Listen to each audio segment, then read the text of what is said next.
What is going on, everybody? This is the Digital Cypha Podcast, and it's Ebonics with the Don, CJG, and DL Zales. What is going on, everybody? What is up? Howdy, howdy. Doing great. Happy to be here. Howdy. Howdy.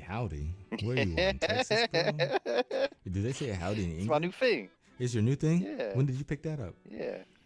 I don't know. Mhm. Sometime. He's been It's trained been, by the chain it's master been a long himself. life. Long life. Dude. Dude. Okay. So it's been an interesting week. People who live long lives has things to talk about today. We did. Whew. We have some topics. Definitely have some topics to get into. But first and foremost, the Don CJG. What have you been jumping into this week? Oh, it's been a good week. I kind of teased while I was playing last week, but you guys. Mass Effect. You've been Yeah, on this guy Mass keeps Effect. talking about this game. We're not going to talk about Oh, gosh. Mass Effect Legendary Oh, okay. Edition. How was it? I've been deep. I've been deep in the Mass Effect zone, man. Deep scoping, I see. Cool. I started playing last Friday. Last Friday. I think if I finished Mass Effect 1 by Sunday evening, I think I had about 30 hours in the space of 2 days in that save Wow. file. So I was in real deep. Did you take off of work? No, I was still working. I've been working this week, so I haven't really had the chance to play a lot of Mass Effect 2 till like today, really. Hmm. Is it on Game Oh, so Pass? It's been. I don't think so, no. Okay, I was Oh, okay. wondering. Um, Yeah, But I did get it with Microsoft Reward points. I got it a lot cheaper than it would retail at. nice. But it's been really good, man. The game's gorgeous. It's not looking, it's not like a remake, so it's just sharpened up graphics from where it was before. Still feels very true to the original. But I'm loving it. I'm really loving it. Good. So how's the graphics on that game? Pretty good, man. I haven't seen Mass Effect 3 yet, so I can't really comment on that. But Mass Effect 2 looks amazing. Mass Effect 1, you can still see, these games a bit dated, Mm-hmm. but the colors, some of the texture resolution is a lot better. The only thing you'll notice what looks a bit kind of aged is the animations of like characters when they're speaking. Because these games are 10 years old, more than in some cases. Uh-huh. So you can see they're a bit not quite sharp around the edges, but like visually, in terms of just graphics, pretty nice. So when it comes down to the immersion, right? I would say when I was looking at other people play, it's like the background and the characters seems to be different. Like the characters and the backgrounds are two different textures, maybe. Do you get that vibe when you play it? No, personally no. Okay, cool. So I everything is guess blended that's pretty well. the game you were looking at. I think maybe like different areas might experience Cinematics. something different. I know they did bring out a patch the other day what improved some of the texture quality of Mass Effect 1. Mm-hmm. So I haven't played since Mass Effect 1 since the update came across, so I can't really comment on that specifically. Got you. But based on, so you only started playing when? Mass Effect 2 or 3? Originally when they all came out, Yeah. I played Mass Effect 3 and I played Andromeda. So this is like my first time going through Mass Effect 1 and Mass Effect 2. Now I know Dio has been in. You played Mass Effect 1, right? Yeah, So that was my game. So when Mass Effect 1 came out and then you go to Mass Effect 2, I'm assuming like you were able to carry over your initial created character and your choices as well. Mm-hmm. Yes. Okay. And that's the BioWare that you remember. Oh yeah, because you could do the same thing in Dragon Age also. Word. Yeah, that is true. Okay, cool. I unfortunately have not been gaming that much this week. So with my job, I went from sitting at a desk to walking the entire campus fixing computers. So the energy level has been like, oh, come home, yeah. went straight to sleep. If I I know played a those game, it was not long. I probably was watching Korean drama the whole time and then falling asleep, just being tired, binging. So, but on the other hand, somebody has been immersed heavily this week. I mean, you wouldn't even know he was a married man. Dio, what is it's kind of up? funny. Like the games that we're immersed in this week, right, are like old school games that are like remastered. Yeah. Right. What's going Yeah, on, Dio? I've been like really into World of Warcraft Burning Crusade this week. Well, it's still technically classic. Burning Crusade comes out June 1st, but they let us play with the Blood Elves and the Draenei early, so we can like level it up to catch up. And oh man, it feels like I'm back like in like what 2007 or something. Yeah. Okay. It's pretty cool. What do you like most about this? I mean, I'm assuming the patch is introducing the game, right? So you can feel the different changes, mechanics, and prepare for its initial release. What do you like so far that they've provided? I can't say there's anything that Blizzard himself have provided that is making me enjoy it. Mm-hmm. It's more the actual community, like because there's definitely a difference between the people who are playing classic and they are playing retail. Mm-hmm. Definitely a lot more social on classic as opposed to retail, and there's a lot of people who are 30 and over who are playing it because they're like reliving their old memories. But I think it's pretty interesting seeing some of the younger players who probably played back then, but were probably playing with their mom or dad and got to like tag along, or even just people who are just genuinely curious about how the game is. And it's really a cool vibe. I really enjoyed that aspect of it, but Blizzard themselves have been dropping the ball in my opinion. Well, we'll get to them. We'll get to them in a minute. Yeah. Are there anything new? Are there new things coming in the patch that excite you or people should be excited for when they jump into this, either returning or for the first time? Yeah, I mean, if you're returning back to Classic, the biggest thing is definitely playing the Blood Elves or the Draenei if you wanted to make one of those races. Because Draenei's bring the prior exclusive class to the Horde, the Shamans, and then for the Horde, the Blood Elves could be Paladins. Before, those two classes were exclusive to each faction. So now you can like have them in your raid or your PvP group, and they can kind of fill in those blanks when it comes to buffs and everything. So that's probably like the big draw for a lot of people. There is a pre-event going on right now too. I mean, it's like the first pre-event that they ever had in the game, so it's not like a really huge event, but you can do a quest line that will give you this pretty cool tabard. It looks nice, and also it gives you like a certain emote. It's a little hard to do, especially if you don't have a group, but it's kind of cool.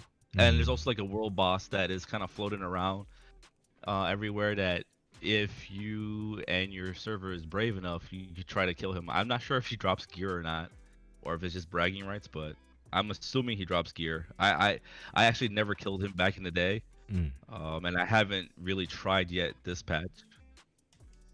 Okay, that's cool. So for that event that's going on, or I guess, is it a part of a quest? Yeah, you're picking up the quest. It's really lackluster compared to some of the events that they have in other pre-patches before other expansions. But you have to remember this was like their first one they ever did, back in the day. So it's still worth doing. Just the tabard itself is a nice, cool little thing to have, because once this event is done, that's it. You can't get it again, Oh, so a lot of people who never got it before, this is kind of cool to be like, oh, I got it now, finally. So, would somebody need to be of a specific rank to be a part of that event? I'm actually not sure. I just know that it's gonna be hard to do. Even if you're max level, it's gonna be rough because you have to kill a certain amount of these type of demons, and they are high level, and there's so many of them. So you really have to be in a group to do it. Got you. Okay. All right. Yeah. Anything else regarding TBC that you want to share Uh, before? yeah, I mean the only thing besides the game itself, it just sucked that on like the first stage of pre-patch, like it was down for server maintenance. It was supposed to be only for like a few hours, but it ended up being like the whole day. Mm. I would say like that was my only complaint about it so far with Blizzard, because I mean, I could understand if it was just a completely new patch for a completely new expansion, but we've been here, done that, so it's kind of weird that they're having this kind of trouble with a 15-year-old game pretty much. I don't know. It was kind of disappointing, especially for the people who actually took the day off and everything for Right. it because it was Wednesday. Oh I wow. I took off Friday for it, but I didn't take off Wednesday and Thursday because I figured it might mess up. Exactly. Yeah. Um. So speaking about Blizzard, there's just a few things that's been going on. I really wanted to touch this next week, actually, but I'm just gonna Okay. bring a little bit of the information to light. There are two things. The first thing is there has been another major person who left Blizzard. That person is Jeff Kaplan. He ended his 19 years career at Blizzard, and there is some talk about some internal issues keeping people at Blizzard. So I'm gonna dig some more into this, but the question is, are we seeing that trickle into the games, such as World of Warcraft? Some of the changes being made, because it sounds like to me that the community is making up for the the mishaps of the devs. Like they're trying to create their own type of experiences, if you will. Would you say that would be the case? I think it's kind of the case with any MMO, like especially if you go on a roleplay server or a game that like really encourages roleplay, that they'll have their dry spots and people will make their own content. But in regards to Jeff, we kind of touched on this on episode 22. I brought it up back then. Um, him leaving is going to affect more the Overwatch 2 project because he was the Mm-hmm. main director for that. He in the old days was part of the World of Warcraft team. I remember because he used to like he used to main a warrior, and so whenever like warriors were doing good and I used to main warriors, it felt good because it's like okay, cool, I know we're gonna do well. And then when they got nerfed, it's like okay, is he leaving? So when he eventually left World of Warcraft to work on other projects, it kind of sucked for me personally. But Dang. um, Yeah. yeah, I mean this is everyone's known about it for a while, but yeah, he's officially gone now. Yeah. So it just sucks for Overwatch 2 fans. I mean, Mhm. Overwatch fans in general, because with him leaving, there's not really like a definitive time frame on when this game's gonna come out and how the direction's gonna go. Because I mean, like you were saying, I mean, he's been there for almost 20 years, Yeah. So that's a lot to make up for. Well, Yeah, it's a lot he's last time. he's not the only one. Yeah. There's another one who's left. I don't remember his name. But he's also a part of the, what is it called? The Overwatch guys.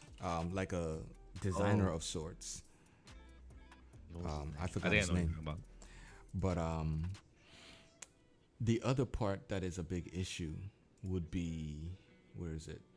Overwatch players are now concerned. Yeah. first, Yeah, first, they should be. first, let me. I'm gonna drop the report for the Blizzard story situation. Right. Okay. So I'm gonna drop that in the chat. Crossroads. Boom. So that our community guy, the people in the chat can see.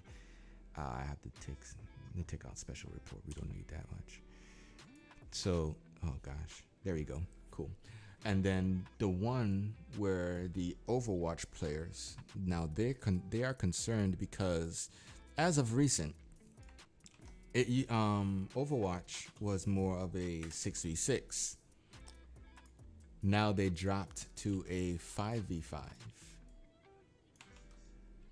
So pro players are concerned, I should say, not becoming, but they are concerned because now they have to get rid of one person in their on their team. You know what I mean? That's their livelihood and things of that nature. I've never seen something like this happen before, but I'm not really into big, esports type of thing.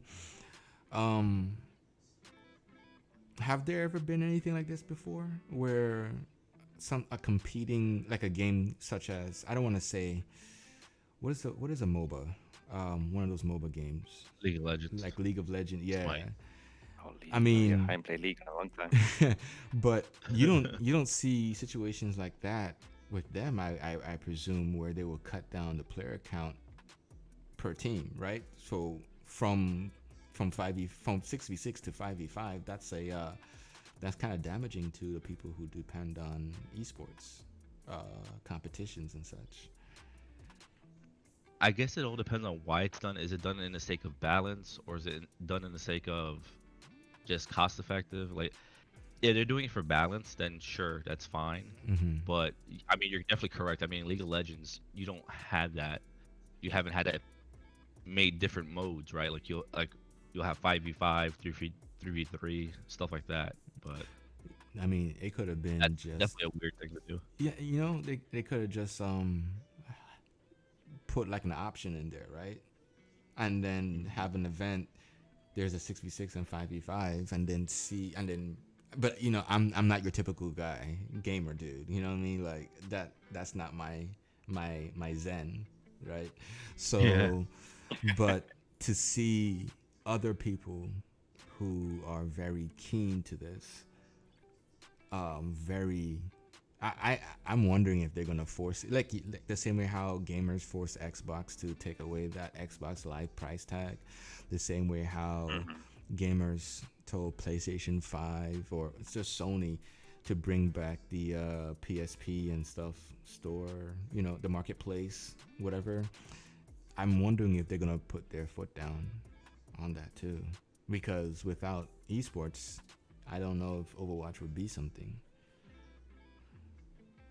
I think they still have a community because I mean, look at Paladins. I mean, Paladins is pretty much Overwatch, but just not as popular. Yeah. I would just say that the main thing that would hurt it is content drought, right? Because I mean, we've seen that when you look at PUBG and you look at Fortnite, right? The main reason Fortnite is so successful is because it's constantly pushing out new events, new seasons, where PUBG doesn't really do that. I mean, besides bugs, also, I mean, Fortnite is a pretty polished game, honestly. They do have their bugs and everything, but they're pretty quick to fix them. Where I don't really hear the same on the PUBG side. Yeah. So, but a sustainability of the game, and it really, if you don't have constant content coming in, or you don't have, like events like esports going on, not to say that the game will fade away into the background, but without it being in the headline, without it being out there, how long is your game going to survive? Yep. Yeah. So the next thing, Netflix. This is an interesting story. This is very interesting. I mean, I guess we knew something because everybody has been clowning about Xbox and Game Pass. But apparently Netflix is looking to invest into becoming a game developer, or to get into gaming industry, I should say. Okay.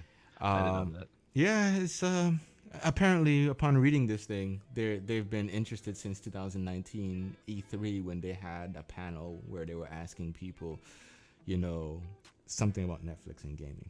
You know how they ask these questions and such. Yeah.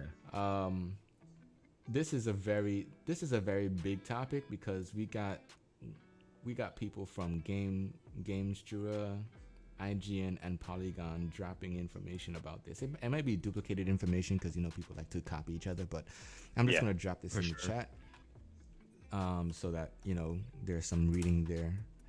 I can't drop all of it. Dang. I just like to see competition.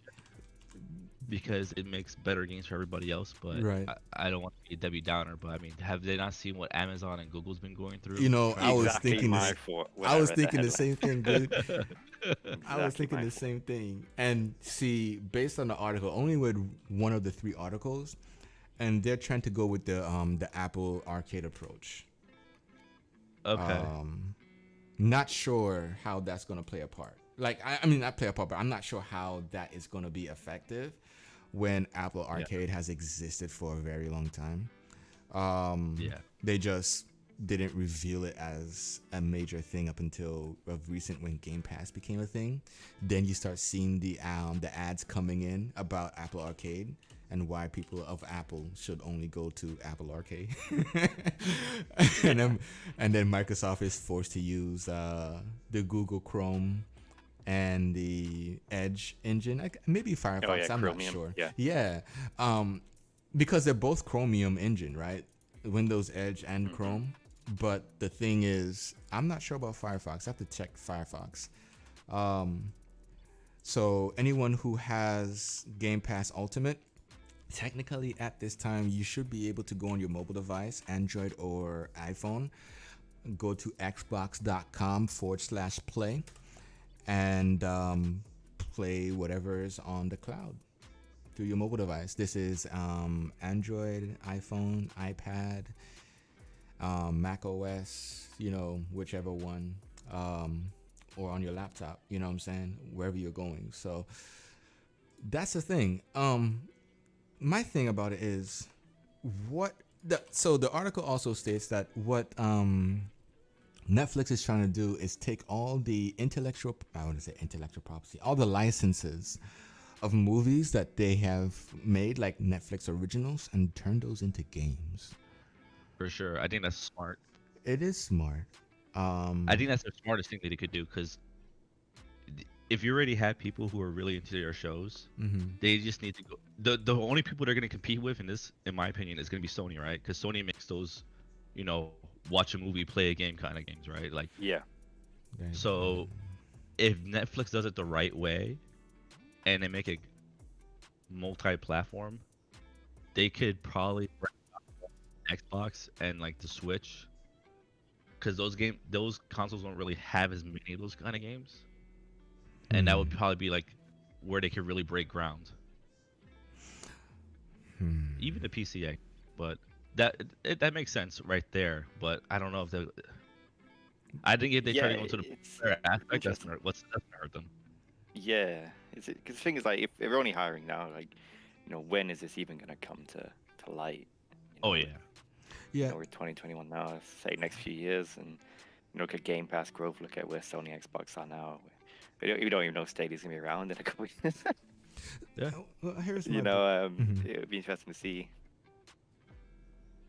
And then they had to still have a good following on those same movies and shows that they had, right? Like Stranger Things was really cool, like for a few years, but they haven't had a new season in a while. I know we're still waiting for the next one, but They got a Stranger Things game, but it's right, exactly. 8-bit. It's a bit. Yeah. I haven't heard anything amazing about it. Now the question would be Not really. if Stranger Things was published through contractual means with Netflix. You know what I mean? Like, was that like their little pinky in the door? I wouldn't say foot, but I'd say pinky in the door. Yeah, definitely not a foot. But like their toe in the water, make sure it's nice and warm. yeah, because when I think about it, Game Pass to me is something that was manifested through Games with Gold. I know we say it a lot, on this channel, but like when we think about it, like you look at Games with Gold and you look at Game Pass, and you can see where Microsoft have, every month they've been giving you free games for your Xbox Live subscription, right? And you can only play those games that you've downloaded for free or you've acquired, let's say, through the Xbox Live Store. To Xbox, Marketplace on your console. You click on that button and it says, "Oh, it's free," and you say yes, and then you got it, right? It's in your library. Boom, it's there. But you can only access it with your subscription to Xbox Live. Now that Game Pass is here, you know what I'm saying? You already know they try to get rid of Xbox Live. That's not happening. But Yeah. but you see now is no more about games with gold. They're still pushing some games, right? But now you just see an influx of games that you can have that's already backwards compatible through the generations, and now you have first party stuff. I personally think that Game Pass is basically the son of Xbox of games with gold. I'm that's how it comes across to me. Yeah, it's an evolution for sure. Yeah, kind of gradual. Look at Xbox Live has gone from a couple of years ago to where it is now. Yeah. So when looking at Netflix, it's kind of like whose genie bottle they have to rub, you know what I'm saying, to be kosher with. You know what I'm saying? Like, is it Sony? Are they gonna go with, are they gonna touch, Google Stadia? Be like, okay, and I know where you are. We know we're fresh, brand new off the boat, let's work out something. Because I think Sony's a little bit, Sony still has its pride for being last gen and still current gen leader for consoles and probably for gaming. I'm not sure about gaming as a whole because I think Nintendo kind of still has that spot probably. Nintendo's killing it. So I'm still kind of mentally wondering how Sony is the market leader when Nintendo has more sales, but hey, that's just me. Yeah. That's just me. But it's like, their strategy.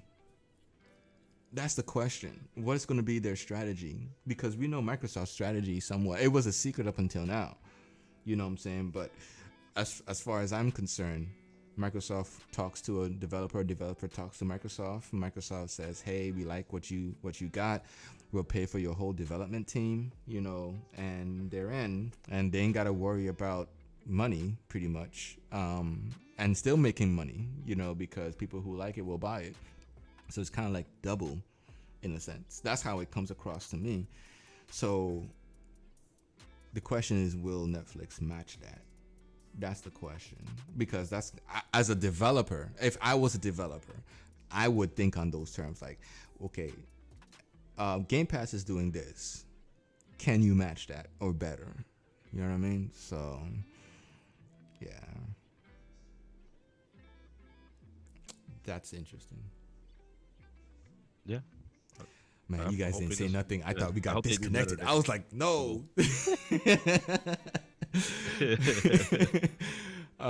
What was that deal? No, I was hoping to do better than Google because I mean they do have some legitimate, interesting shows, and I really hope that they go the Sony route when it comes to making these games. I mean, they had the money for it. What do you mean by Sony route? Because when we think of Sony, we're thinking like cinematic gameplay type of stuff. Yeah, exactly. Okay. Yeah, I think that's going to be their strong point if they go that route, because that's what they're used to, right? They're making these TV shows and movies. Mm-hmm. I think if they go for a multiplayer game, like how Google and Amazon keep trying to do, it's not going to work out. Yeah, I find it hard to find Netflix doing it like a multiplayer. Well, the thing about like an online shooter or something.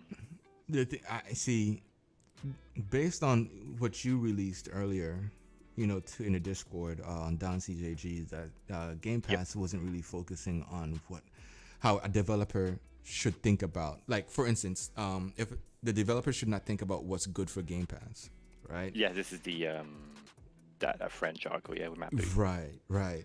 So that kind of goes against the Netflix model, in a sense. Yeah, it does feel like a very a divergence in the two kind of plans. Well, and then you have to also consider Google Stadia. Their main focus, and this is an article, I wish I had that link, is that they were more focusing on the games to expose the platform, and not the platform expose the game. Like Sony, when you play a Sony game, you're no longer thinking Sony. You're kind of engulfed in the game. You're like, man, I'm glad I have a console, like this console, because that game is it. But Google Stadia, their whole strategy was, we want you to leverage everything of this platform so that they can, it sells the console, which was the downfall of Stadia and why they switched gears and started looking more towards third party to develop for their platform versus having first party develop for their platform. I think they got rid of everybody except for maybe for one or something. Yeah, pretty much. They axed a lot of that development team out. Right. So it's interesting to see. I'm wondering what Netflix is going to be. That's going to be a very interesting take. But like Dio said, competition is going to be key here because PlayStation now has to man up again. Yeah, well, especially a big streaming giant like Netflix, they have infrastructure for this kind of thing, and they've got the money. It's it's weird to kind of see them come into this already huge competitive market as they're a brand new product. So I'm interested to see where it goes and what they bring to the table. And which brings another question: can we assume that Disney is gonna step in? Because it's a good question. Because they already have a contract with Microsoft with the proposed Indiana Jones that Bethesda is going to be working on, right? If they step in, Sony. I mean, go ahead. Sorry, Disney. They've tried that stuff before. They've had their own studios, and they just realized that they're not good at it. So that's why they keep going to other people, just like how they went to EA for the Star Wars games. Yeah, they can manage IPs and license them out to people, but they don't want to develop it. Yeah. Gotcha. Maybe that might be something Netflix that'll do. You never know. I could see that being the better bet for them. Yeah, I think so too. Okay, cool. So we have a little bit of a weird thing happening this week. So apparently people are infatuated with hot tubs and pools. Oh my god. Oh, I know. I don't know what you're talking about. Okay. So to appease to the consumers who are, I guess, in that specific, that's their thing, Twitch is creating a category, right, called hot tub, right, and beach, I guess, beach streamers, whatever. Yeah, hot tubs, beaches, and something like that. Yeah. What you guys think about that? Because that's kind of like a left field kind of approach, right? I'm not saying quote unquote left, but I'm just saying we're thinking games. Yeah. And then boom, exactly. There's a hot tub and a beach category. Well, I was actually reading this article earlier this morning. Obviously, we all think of Twitch as like a gaming platform, but it's become a lot more. And I think the problem was that there was a lot of these kind of hot tub streamers in the just chatting section, which is fine, but I guess it just kind of depends on what content you're looking for and what you want to get recommended to you. And if the just chatting section is literally full of people just in hot tubs or whatever, it gets a bit, it's kind of saturated in that section. And what I understood from the article, what Twitch released, was that this isn't meant to be a long-term solution, but it's a way of solving the problem for now while they work out a longer-term solution. So it's kind of, I don't want to call it an epidemic, but this kind of massive influx of these kind of hot tub streamers. I mean, fair enough, you got to do what you got to do. People want to watch, so that's cool, but I think for the general audience who just want to watch something casual, and then a lot of this Twitch subsection or this category is just full of basically the same thing. It's a bit. Yeah. I question how safe that's going to be for Twitch's terms and conditions, though. Yeah. Because it's skirting a fine line. You could tell while reading, they were talking about their kind of terms, conditions, and all the nature of that kind of stuff. And it seemed it was a very thin line in the sand that they were trying not to cross. Somebody's going to do it, though. We already got people who have fans-only pages on Twitch and promoting stuff, promoting these links to their to their other pages, right? So if Yeah. somebody's adventurous enough to say, I'm going to a beach, God forbid is a nude beach, and now Yeah. the editor, whoever their video editor is, they gotta. I mean, I know we're in the next. I wouldn't say next gen. We're in a futuristic world, right? Where people who are in the film industry is able to do things on the fly as things are live, right? But I am questioning. I'm questioning if someone is able to blur in real time. I don't think so. You know what I'm I don't think saying? so. They're running across in the camera on the beaches. They're having that hot tub experiences. Yeah. You know, But I think little- they call it beach just because, a lot of these people kind of wearing like minimal clothing. It's probably the best way to put it. Well, I think they said that they don't want to. They're not going to penalize anyone for being attractive Yeah. on Twitch, which is fine. There are a lot of attractive people on Twitch, but the question is subjective too. Some people don't look Yeah. at faces. It's the nature of their content, I guess, isn't it? Let's be real. Yeah, exactly. So I think the main problem is that it started off as gaming, and then it doesn't bother people, right? Like when you watch Twitch and then you see someone's like painting on it or drawing or exercising or doing something, right? But when it starts getting to like the area where it's like, okay, is this appropriate for someone who's underage or overage? Because like I mean, Right. you even see some people work out, quote unquote, in like these crazy outfits that they shouldn't be wearing. Oh yeah. Like, you look at some of the stuff; it's insane. It's Yeah. insane. And it's not just the sexualized stuff too. I mean, it's even the gambling, right? I mean, like there's literally Twitch streamers who are like gambling in poker and slots and all kinds of stuff like that. So it becomes a thing like, do we need to have a separate channel where it's like you have to prove that you're over 18, like how YouTube does, right? Like before you could watch certain videos, if you have like under 18, I think there's something like that, right? Isn't there? right. Yeah. Yeah, you can do like mature, an age thing on mature Twitch for the category. channel, but Yeah. I think you have to independently turn that on. So it's up to discretion of that streamer, I Yeah. guess. That's the problem, right? Like, can we trust these people to do that? Because especially when there's so much self-interest, like you guys were saying, like these people are gonna have their own separate websites, like Chatterbait or OnlyFans. So it's like, I don't know, man. It's a real slippery slope because I personally don't like the idea of it, because to me it has nothing to do with gaming at all. I think Yeah. there's more of an argument for the gambling, because it is gaming in the end of the day.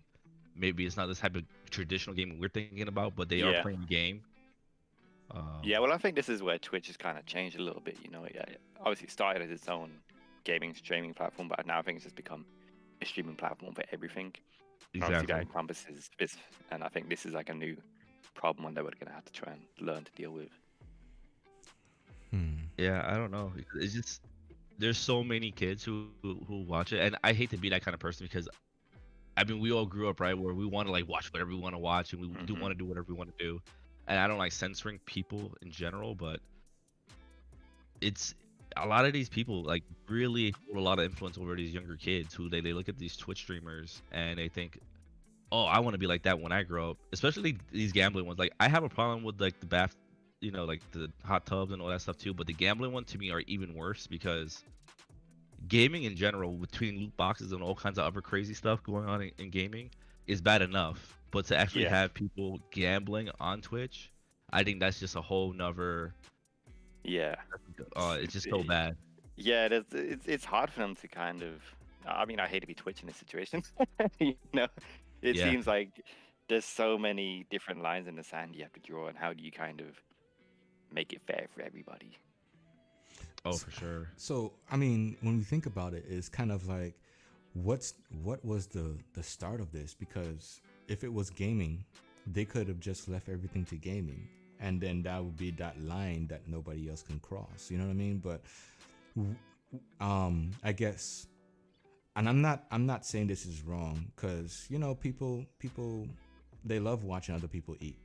They love watching people, like talking to other people who are just there to talk to. You know what I'm saying? Yeah. But then it goes into watching somebody sleep. You know what I'm saying? Yeah. And things of that nature. And then you have to ask yourself, like, when is it going to become something more sustainable that makes sense? Because some of these other things don't make sense. I mean, I get the whole thing with the gambling, right? Yeah. But the sleeping, the hot tub, the beach, it just feels like you're trying to monetize somebody else's life. You know what I'm saying? And what are we creating here? What type of people are we creating through this Twitch platform? Because the last thing I want is for somebody to feel compelled to look through my window, because we have a category called looking through the window. I'm just, I know, I know what you mean. Yeah. I'm just saying. No, you're Yeah, right. how far does it go, right? This is the question.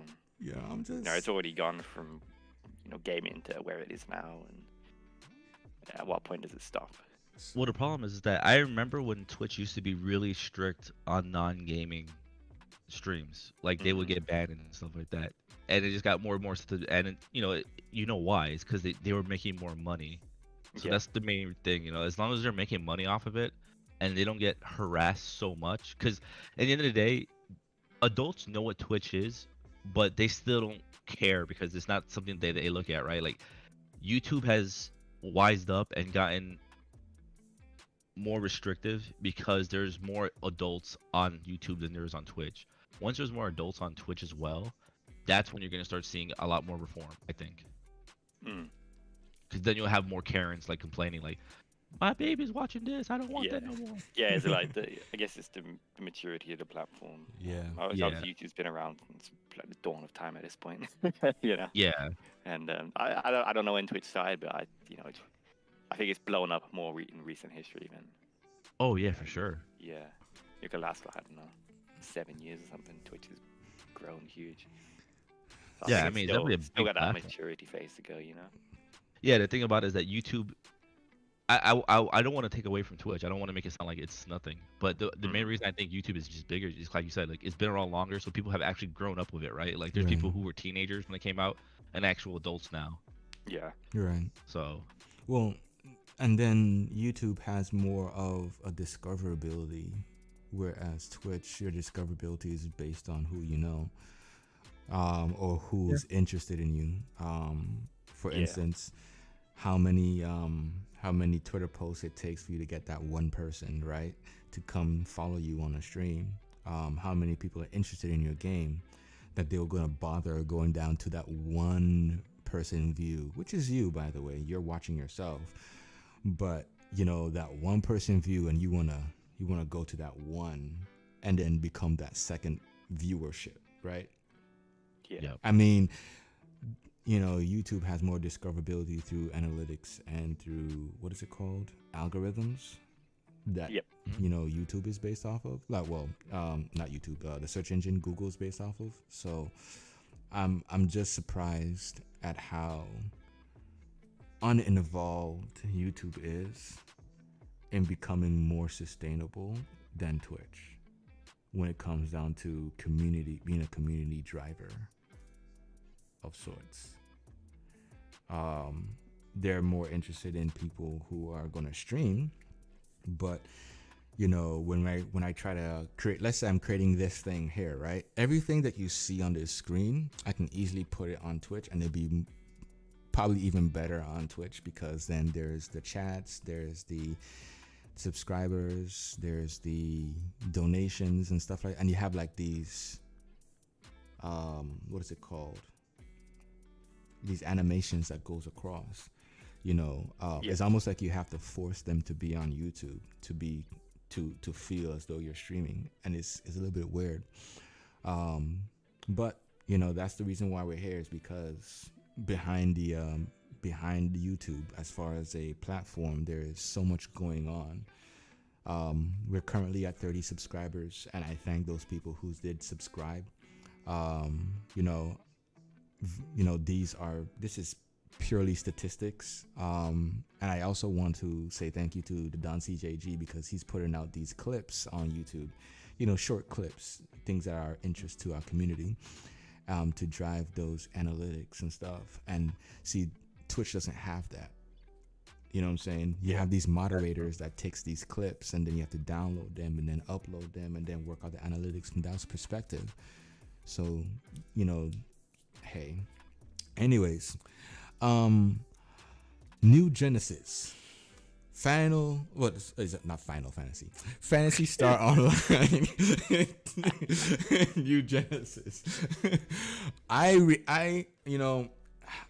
got the beta, but I did not play it, and I regret it. I regret it so bad. You know why? Because it's doing everything that I wanted it to do in an open world. It sounds like it, bro. So I was expecting to see video of that. But it's a closed beta. I can't. Well, actually, I think it was a closed beta. I might be wrong. I think it was a closed beta, but I think you're right. The open beta I think, when they put you in a server, you're in a city. You're not in like a ship, but you're in like a city, and there are no load times. You go out into the open world, and you play. Yeah. Oh, so it's all just there. Yeah, like if you played the other ones, you load up into a ship, and then you walk around these ships, and you talk to different vendors, and you figure out your menu system. And that's why I stopped playing, because there's always something new when you come back to the ship. It's like, oh, and you gotta learn this, and you gotta talk to. I mean, when I played with Dio, I mean, it was awesome, definitely awesome. But then I got confused because I'm holding everybody back because I gotta figure out where stuff is on my menu system. Yeah, it's a lot to learn up front rather than. Yeah. So the UI is very, very bad. Yeah, but that's not going to be the case this time, because it's getting a lot better. Yeah, in the open world, you're talking to different vendors in the city, and it's kind of like a tutorial in a sense. So it feels more modern, if you will. Oh yeah, for sure. If you're embarking on an adventure, you want to know who's in your local area, so you start talking to different vendors and people who can do stuff for you, things of that nature. So pretty cool. The only thing from the article that I'm going to put in this chat is that there was some kind of finicky stuff going on with the controllers, but that does not take away the experience and the immersion that the game provides. And I think that's good, because if the controls of the game is kind of weak. I'm not saying that this game is weak. It's still in beta. It's still being produced. It's developed and everything. But if a game comes out and the controls are not there, I would hope that the game sells itself, right? To a point that you can bypass the controls and still be immersed in it. So let me see. This is the link here for Phantasy Star Online. Awesome. All right, but what are your hopes, Dio? Because I know your family's gonna be engulfed in that as well. Yeah, I'm pretty sure my daughters are definitely gonna jump in on that. The only thing I really hope, because I don't think it's still a thing in Phantasy Star Online 2, is that they put PvP into it. I know in the Japanese version there is PvP, and I know it's not very popular, which is fine. Everyone likes their own things. But I hope that they do that, because I'm a PvPer. My oldest daughter, she's a hardcore PvPer. She doesn't care if she dies. That just makes her work harder to get better at the game. Like you got to see her in Fortnite. When she first started, she got frustrated because she would die, but now she's so much better at the game. It's so cool seeing that progression, with your own kids. Cool. But that's the main thing I would want. The UI, I did see some clips of it. It does look better, but I hope that they make it a little bit better, because as of now, in my opinion, ESO still has the best UI when it comes to console MMOs. It's just so there's not even like a thought press behind it. Like you look at it, you're like, oh okay, I go here, and as a returning player, like going to like Desert Online or Phantasy Star Online, like it is a big turnoff having that UI be that way, because you just don't feel like it's your game anymore. You feel like you gotta like start all over because you're lost. every time you come back if you take a long hiatus from it. You know. Yeah, exactly. Yeah. Yeah, you're right about that. That's the biggest thing that needs to be fixed. The UI. Anything. If they fix that, I think honestly everything else will just come in time. You know, even even if it doesn't have PvP, that wouldn't be the biggest bummer to me. It's really the UI. I think that's the biggest weakness for console games, for MMOs. I mean. What about you, Don C? Have you tried Fantasy Star Online? I have not, but I have been seeing people tweet about it. Mhm. So I've been. It's piqued my interest. I'll say that. How dare Like you? ESO? How dare you, bro? After the effort in trying to get you into the thing ESO. is, here's the thing, right? I'm a guy who can only play one game at a time. Yeah. So, like, now my Mass Effect's out, until I beat that, or 100% of achievements or whatever, I can't commit to any of the game. I got you. So Get I'm curious to see what people are saying about it, and I'm keeping an eye on it. I thought Don was gonna say. See, here's the thing. I'm not a fucking weeb. That was a brilliant British accent. Yeah. We gotta get you an MMO eventually. Eventually. We gotta wait until he's just burnt out of playing everything else. ESO is on my hard drive. You know what I mean? It's just a matter of time till I click the button to load it up. I just don't know when that's gonna be. It's that digital dust, man. You know, by the time he plays in, it's gonna be another update, and he's gonna be like, "Well, another update. Wait another 6 months." But they plan to release that optimization patch this summer, right? Like June, July. So, maybe when it drops, I might be there. Never know. Okay. Don't let me hold you up to it. Never know. Don't let me hold you up to it. I'll be calling you up, be like, guess what? The party's Look, here. as long as the Halo Infinite flight doesn't take that time period, we'll be fine. All right. I'll have to start off in the same level so we can make sure we get Don where he needs to be to feel kosher, man. So I guess this is kind of sits with Don too. Maybe Dio. I'm not sure if Dio has been so hard with World of Warcraft. He probably haven't been looking into this, but so in the next few weeks, Xbox and Bethesda is going to be having a joint conference. Yes, sir. And there's rumor that Xbox is going to be relying mostly on the Bethesda side of games being released due to 2020 releases late, and other things like Fable. We already know that's not coming this year. Nah. What do you guys think? What's going to be your? I'm not trying to hype it because I'm done hyping. As far as games are concerned, like I said, the last one for me was Anthem. So I'm done trying to figure out, this is gonna be awesome. No, I'm done. But what expectations do you foresee with the event with Bethesda and Microsoft event collaboration here? Well, I traditionally quite enjoy the Microsoft show, or the Xbox show. I usually feel like they deliver quite a lot. Same with Bethesda, but I think having a joint conference, without knowing the length of it, it's going to be interesting to see how that dynamic plays out. But I am quite interested to see what they bring to the table, especially with these rumors talking that Microsoft are relying on Bethesda a bit more. How true that is, yet to be seen. But, there's a lot of talk about Starfield being 2022 and some other stuff going around. There's a lot of rumors, and it's kind of hard to believe or know what to believe.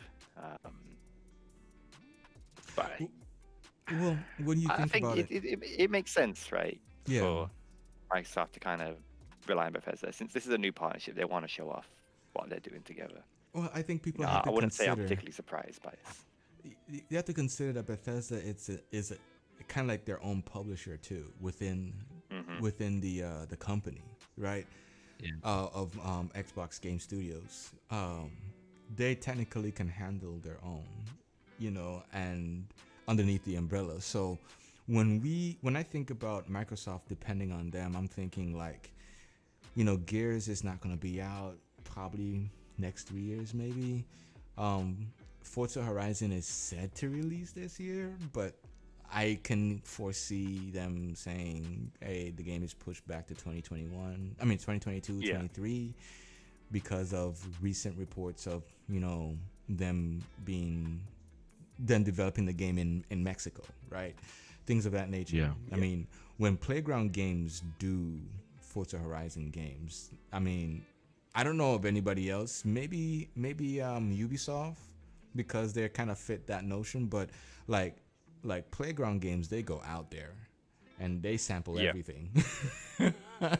Yeah, that's what Free did with Infinite as well. It's field testing, right? Going out Yeah. there. Ubisoft do it a lot. Just go out there, get the environment, just really kind of immerse yourself in that kind of world and Exactly. bring it to life in the game.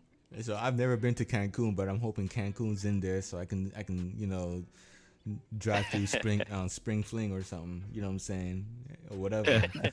I'm just saying, do my drifting on the corners and everybody like, yeah, whatever. But anyways, I'm just saying, what I'm saying? The lady from Desperado, like, hey, whatever. But that'd be kind of cool, So, but Microsoft is still developing its brand. I mean, they have their brand is solid. Xbox Game Pass, Xbox Game Studios, everything. But the brand is still not solid because they're competing with Sony, and Sony has solidified itself with The Last of Us and all the other stuff, Gears of War and so forth, right? Whenever somebody's talking about Sony or PlayStation, those are the games. So my question, not my question, but my thing is that Microsoft is looking at Bethesda to push 2021 forward. Yeah. And introduce a whole new Xbox. Yeah, I mean, you're looking at a lot of the titles what Xbox are making. They're still a few years out, right? Right. We don't know when that's coming out. Fable, Forza Horizon. We know Halo's scheduled for this year, but there's rumors of that being 2022 now. I mean, there's a lot of projects still in the work, right? Psychonauts, which is the game we're playing right now, right? The second one, I think it's coming out this year, so that's a plus there. Yep. Developers been tweeting, right? So many times, like, the game's coming out this year, Yeah, I would think that we're gonna see like a gameplay demo of it, right? Mm-hmm. They've been putting out demos on Twitch, actually. I mean, Twitter, actually. Yeah, it looks pretty cool. Actually, they've been saying. Throw a, Go ahead. I'm gonna throw an E3 wildcard. Uh-huh. What no one's gonna expect to see. Crysis 2 remaster. Man, it's already out there on Twitter, bro. It's happening. Yeah. I don't know if you've seen like the Crysis Twitter account over. It up being so sus right now. I mean, you could have just made Crysis 4, right? I mean, yeah, they're popping out quotes from Crysis 2. They're putting out eye emojis. They're putting screenshots of like the original Crysis 2 out there. Like, come on, it's out there, man. Just give it to me. I need Crysis 2 remaster. Oh, you do?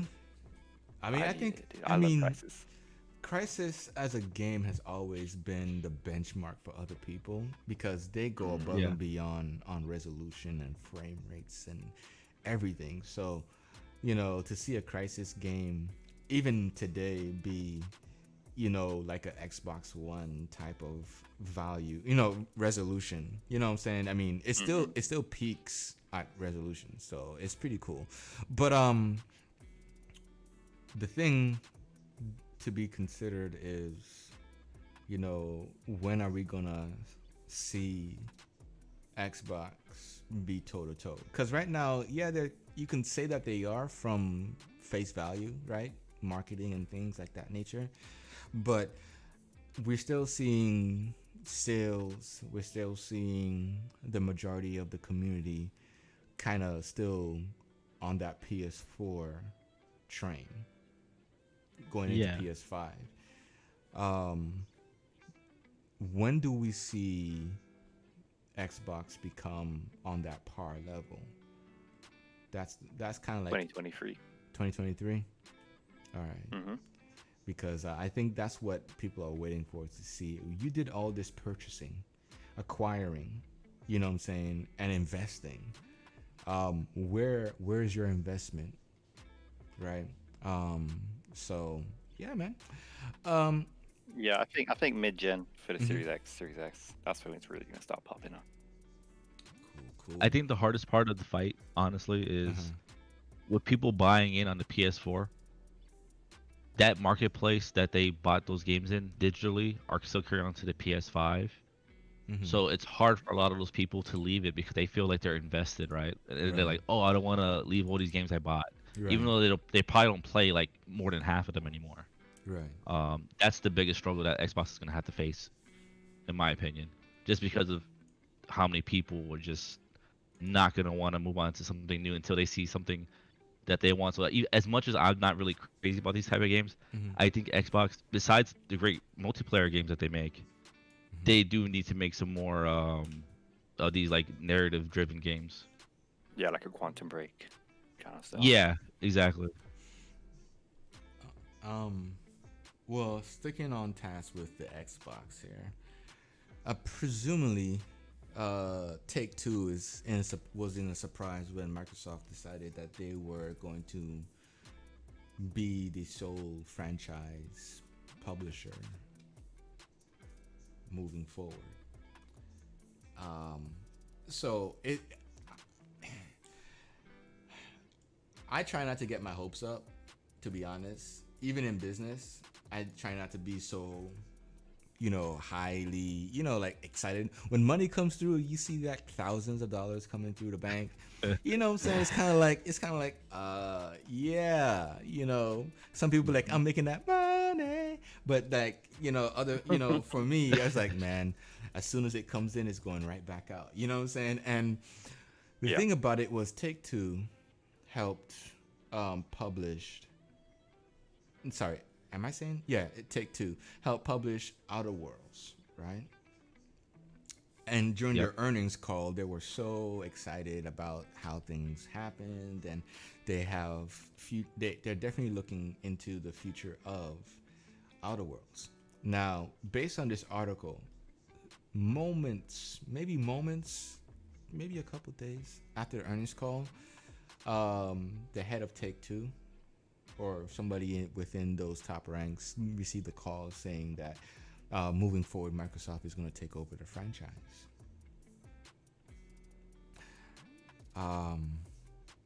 And I can only say, wow, that must be heartbroken, because you just spoke to everybody on your board saying that we have plans for future, the franchise, making it into a proper franchise. Because to me, a proper franchise would be 3 games, I would assume, back to back. Mm-hmm. So Yeah. Do you think that this was called for by Microsoft to put Take-Two out of the picture for Outer Worlds and further develop it with Bethesda?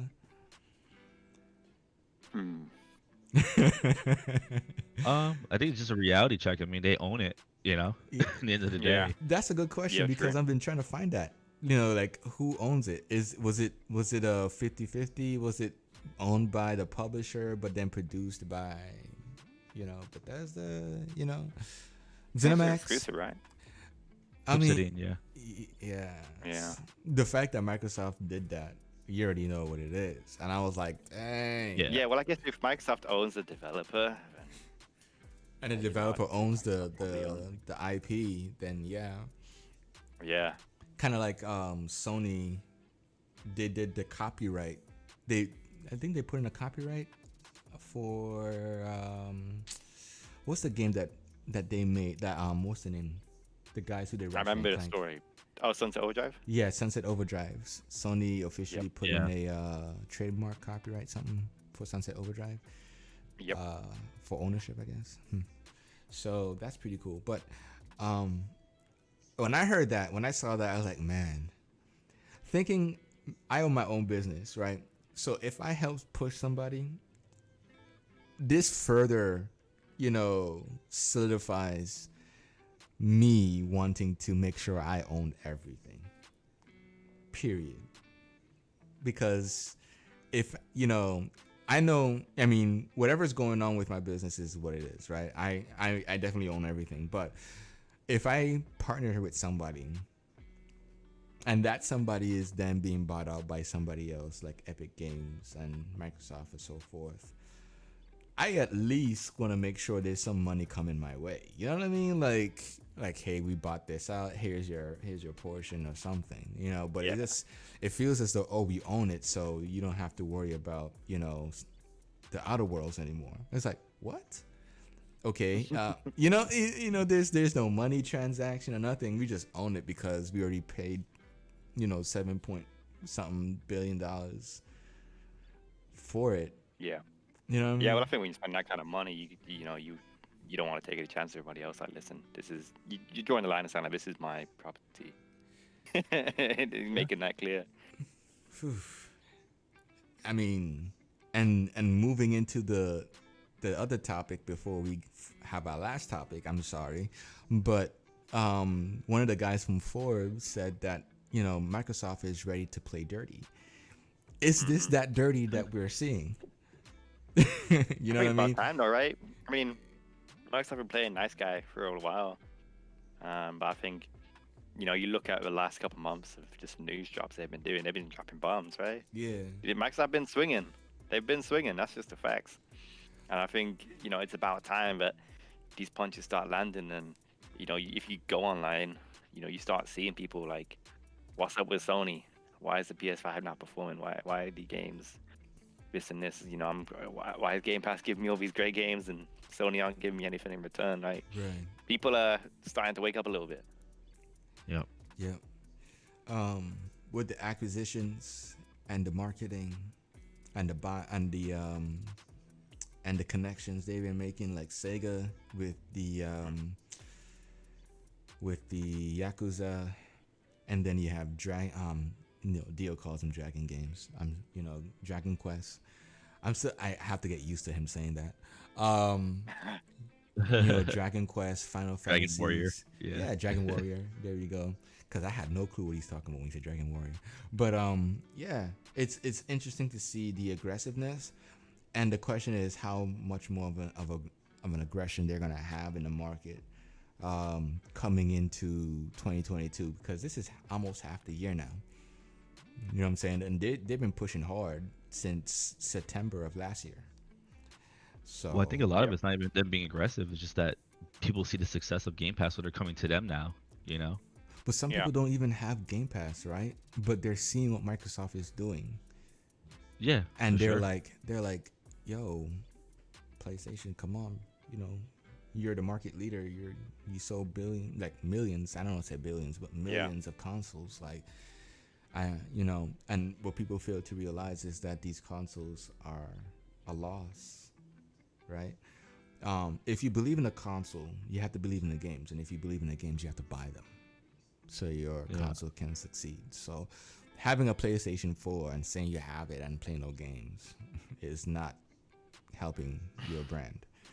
I'm just saying, if all you look for is to pay a subscription and get all the free games per month and play those, you're not helping. You need to buy those games on a console to help your console move forward. I'm just saying. Anything else? Because I have one last topic. I don't have any major news, but some housekeeping stuff for some Halo news if anyone is interested in that. Go ahead, bro. Sure. Okay. Last night, news came out of nowhere. Season 7 Flighting has gone live. So that is a 50 gigabyte update for the Insider, which I was very shocked to see. That was huge. But the main thing, which I think some older players might respect, in terms of legacy for Halo, is Combat Evolved. They've actually done some legacy updates to the game to make it more accurately represent the original. So when it got ported to 360, and I think even to the standard Xbox One, so I can't remember when this change happened, but when the Gearbox company ported Combat Evolved, they actually changed a lot of the textures and the way it looked. But now this update is kind of reverting back to that original Halo CE look. So it's bump matte texturing, getting rid of this kind of distant kind of render fog. It's making I things a lot knew more I wasn't cooler. crazy. Yeah. Yeah. Yeah. So in this flat update, whenever it gets pushed to full release, it should basically update it, and it should look a lot like the original game. Okay, I I've got seen screenshots online, and I played a mission or two earlier. It actually looks really good. It looks very nice. I can't lie. Oh, cool. It's weird how these small changes actually make a big difference in the way the game looks. Oh yeah. I don't know about you, Dio, but there's that season armor, bro. The Rhino armor. That joint looks like some Japanese armor, bro. Mm-hmm. You remember the Halo 3 Ninja Gaiden suit? Hayabusa. The Hayabusa? Yeah. Yeah, this one Yep. kills it, bro. It looks Yeah. like Really? Voltron. Yeah, it looks crazy, isn't it? It looks like Voltron, Okay. bro. Like a Halo suit, Voltron, or like what's the other joint? Where they're like jets that turn into like mech. Is it anime? Oh, Macross Plus No. or Gundam? Gundam, bro. That Yeah, joint- yeah, it's very Gundam. Yo, that thing looks Yeah. like Gundam, bro. Dude, they added loads of weird customization stuff, man. It's honestly really cool to see what they've done with these games now. Oh, I've added Okay. different colored energy swords for Halo 3 as well. okay. It looks crazy. Oh. All right. You have like That's pink and cool. yellow ones and green ones and red ones. I'm gonna have to hit up my Like, brother isn't and we it like- just do this. Yeah, honestly, load up the Insider, download it. There's some crazy stuff going on. Yeah, dude. You have to play. You know how in Destiny you had to do certain things throughout the week to earn whatever. It's the same thing. Yeah. A little bit for the season. I had to learn through Don CJG. I thought I can go in there and just buy it with real money and be like, no, you gotta earn it. No. I think that. Yeah, when I saw the season thing, when Don first told us about it, like a few episodes ago, I loved it. I love the fact that they have that, and I hope they retain that in Infinite. I just want to buy it, bro. Yeah, I think so. MCC seems like a testing bed for it, man. So. It ends on the 31st, bro, or the 30th, bro. You think we can actually do it? Hardcore, like after work, after a hard day sweat. Hit up If you Halo. love the and- game enough, yeah. Oh gosh. I mean, you look at like a lot of PvE challenges. If you know what you're doing, you probably get most of them done in like an hour. Yeah. Yeah, That's that's the just thing. the seasonal one and the PvP ones are probably harder. Don, you're talking about me here. The first person, like, No, like, a, Barnes, like don't worry. a third person, You hit me up, we'll get through it. ninja type of guy. I like those stealth, yeah, I see people fighting each other. Like, I don't even want to step out there. I see bullets and rockets and everything. I mean, I'll be real. My first person shooter game is Halo, right? And, definitely jumped to it. I think it ended with Reach. Me getting deep into it was Reach. I haven't gotten involved. I did play Call of Duty and stuff, but Call of Duty didn't feel the same. It was just there. You know what I'm saying? Playing with the boys and stuff. Yeah. Halo is on a whole different tip. I mean, you have to have a certain type of finesse to play on Halo versus Call of Duty, in my opinion. So Yeah, it's a lot less twitchy. So, all right. If you bout it, bro, if you can step away from Mass Effect and play Halo, then I'll consider it. Yo, you hit me up, Amongst, whenever you're ready. All right. Okay. You heard that deal. You heard that deal, right? Whenever you're ready, Yeah. I'm gonna bring you in. I'll peel you off of War for WoW, if I can. The last topic is GTA and GTA 5 and GTA Online is going to have upgrades Yes. for PlayStation 5 and Xbox Series X. Yeah. Before I get to your all's opinions, I'm just going to say I can care less about the story. I probably, after thinking about it, I can see why they're doing it. And I would prefer that they keep GTA Online alive more than anything else. That's just my opinion. I'll explain later on after I let you guys, voice your opinion on that, because there's a lot of animosity going on why GTA 6 is not a reality. Yeah. Oh, because they make so much money off of 5. Yeah. Exactly. Yeah, this is it, right? They're Five. not gonna stop doing it. Exactly. They probably got GTA 6 on hold, just waiting for 5 to die. I honestly, I mean, I guess maybe I can't really talk about it so much because I'm not a huge GTA guy. I really loved 3. I really loved Vice City, I think it was. And then after that, I kind of stopped playing them because I just got bored of it. But I don't see why they would stop with GTA 5 and online. Like, I think, if anything, if they want to see more campaign story modes like how 5 had, I mean, that's totally possible without releasing a new game, right? Like, they could just focus on giving new content like they do on online. Right. And I think that's kind of what they do for the most part. They deliver a lot of Yeah. free content. So I don't understand the animosity from the player base. But then again, like I said, I'm not really part of that. And not only that, I mean, as consumers, we're never going to be happy. We're always going to find something to complain about.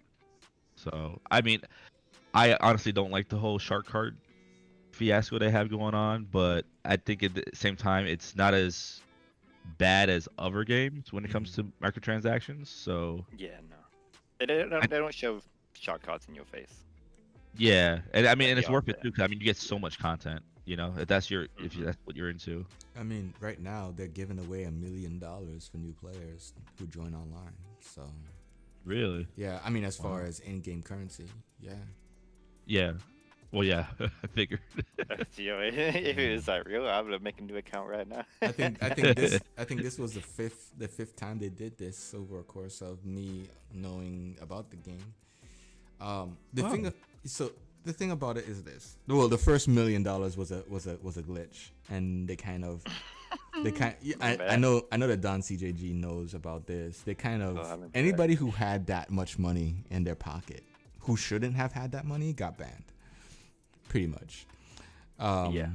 It was kind of like the guy who glitched it spread the glitch, and when they see everything on their end, almost the whole server's glitched. They all got banned in a sense. It's kind of weird. I'm not saying that I think it was factual, but I don't think I ever got banned. But I think people who were given money basically got it all taken away, and I think those guys who were actively glitching it were the ones who got taken off, basically. Yeah. But here's the thing that I wish that they would do. I think they should come out with GTA 6, but treat or consider GTA Online like how Bethesda treats ESO. You know what I mean? Because right now you're kind of stuck with, was it 20? Is it 20 or 30 people on a server? Okay. Depending on, I think Xbox One, PS4, I think it's 30. Yeah. I mean, a true MMO, in my opinion, well, I can't say in my opinion. I think if they just open the floodgates. God. Yeah. Imagine 100 in GTA. It's bad enough, is it? Spreads, open up the land a little bit more, people, and make it because when I experienced GTA for the first, I'll put it this way. Based on my faith, I can care less if GTA exists or not, right? I think it's immoral. Heavy opinion. Immoral to just like what's the name? Saints Row. Man, Saints Row got you fighting with dildos and stuff. Like, dude. I'm just saying these two games, they make people think about themselves. Like, is this the type of world I really want to be in? You know what I'm saying? But it's fun. Anyways, when I played GTA, one of the things that I was hoping for, and maybe it's there now because they had time to marinate, is the stock option. I really wish that there was a stock option in the game to where, you had stocks in oil, stocks in produce, Oh, yeah. stocks in manufacturing stuff like cars and stuff like that. So while you're doing your thing, you know, robbing, stealing, killing, whatever, probably don't even have to do that, right? You over here looking out your window in your high tower of a building, right? Because you, of course, you have like this binoculars or stethoscope. I don't know what it's called. The big joint that you can see people in. Telescope. You know, yeah, Telescope. there we go. You know what I'm saying? You can Stethoscope. see. Hey. But you can see. I look for my stethoscope every day. Hey, you can see what's going on in the open world. And if this specific gas station is being blown up, right? You Revenue's down. already, the stock goes down. That's cool. And then Yeah, you that's a can, good idea. you know, and then you can then call your homeboys and say, hey, we're gonna take over, or we're gonna shut down this area, you know, and by doing certain actions. Yeah. That trigger certain people to do other things. You know, it's just They had, strategy. they had that in the single player, innit? But then they just never put I'm it through just to saying. online. I'm just saying though, like that would have made it more, because you got people who just dare to kill people. I mean, unfortunately, that's the game. You just, you know, they come out, they have their Lamborghini wannabe type game, type cars, or Maserati types, Or the whatever. flying motorbike. Or the That's flying how it is. motorbikes, you know, for PC players out there who wants to be Superman, Spider-Man, whatever, or Hulk, who mod the game. You know what I'm Oh saying? no, that's just natural thing in GTA Online now. You got the actual, like, you got the what's it? I can't remember what it's called. But it is like a Mark II motorbike that flies around. It's like a jet bike and it has missiles. I'm It just destroys saying. everything. Yo, I'm just saying. And you got tanks. You can ride around in a Yeah. tank in the city in broad daylight. You know what I'm saying? It's just Oh yeah, GTA Online is just hell. just mass destruction. Hellscape. Right. And for some It's like reason, playing Doom.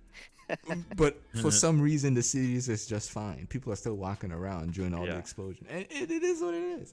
But I'm just saying, you have a set of people who just out there to cause mayhem. You have a set of people who wants to make money and become kingpins. You know what I'm saying? I mean, why not embrace them? You know, I'm just saying. You know, I think if they'd made the game open world like you want it, like where it's like one big mega server as opposed to these like kind of like how would you say, like layered servers? yeah, Because I think that's part of the problem with the community, why it's so toxic and why uh, people don't. I don't want to say play the game the wrong way, but if you couldn't server hop between different servers and just grief this guy and grief that guy or whatever, you would become more known, right? Like people would know, oh, that's that dude. This is the guy who's always. yeah, It was on one mega server. yeah. And homeboy gotta go into like the underground area and be like, find some compadres to go, you know, man Yeah. up on somebody else. You know what I'm saying? I'm just saying, Oh, put yeah, on a some wanted bodyguards. poster. I'm just saying. I'm sorry, D. Go Yeah, ahead. if they did one big mega server, I think that would fix that, and I think it would make the game more interesting and more engaging because the clans. I forget what they call them like in the game. Are they actually gangs or something? They're gangs, yeah. Mostly gangs. Yeah, like, but like I think that would actually make that system better because then you don't have like just one game jumping into a server where literally there's no other gangs. Like everybody else on the server is just a bunch of randoms, Oh yeah, right? yeah, the clubs. That's what it's called. Yeah. The clubs, that's right. Yeah. Because then it would play out more like what's that other game with the dinosaurs? Ark, where you had the Okay. different tribes. If they went that Oh, route, Ark I were think it different would be dinosaurs. way better. Mm. I was thinking of a chrome dinosaur. No, no. I was like, that's not relevant. To the Somebody, context at yo, all. when I saw that video, I was like, man, it looks cool, but then when you actually look at the mechanics, it's like it is not fitting. It's not there yet. They still got more to do. It's like everybody's silver, so you don't know who the bad guy is. It's like it's weird. An Ark? No. It's the one where you're first person. It feels like Crisis. Oh. It feels like okay, I know the one I'm gonna like Exo Mecha? yeah, dude. I was like, what? Everybody's chromed out, man. Like everybody got money and they're that just game fighting. looks insane. That game looks Which game? insane. Exo Mecha, yeah. Yeah, it was on the indie showcase. Yeah. Oh, I'm just saying it. We- I don't know, man. Oh, that dinosaur game? Yeah, Yeah, with the dinosaur helicopters mecha and the time. guns and the The dude comes at the helicopter like he's Just Cause. yeah. It looks like Crisis on crack. I'm just saying, bro. Yeah. Like, anyways, my friends, community, this is a Digital Cypha. Talked about some GTA, Outer Worlds, some little bit of Xbox and Sony, PlayStation. This is it, guys. It's been an interesting week. There's still more to come, and we hope you stay with us. If you enjoy the content, please do subscribe and like. Help us, become a little bit more, out there with the community, the YouTube community. You can find us on Twitter with Ebonics, Dio, at Dio Zales, I'm assuming, right? Yes, sir. And Don CJG. Yes. Also on Instagram, you can see the Digital Cypha Podcast there as well. And keep your eye out for the work that Don CJG puts out on YouTube. He's basically breaking down some clips of our podcast, so it's mint size. So if it's a little too long for your taste, but you want to jump in on specific topics, as far as what we spoke about, definitely check those out as well. Again, this is Ebonics, and we're signing out. Peace. Thanks, guys.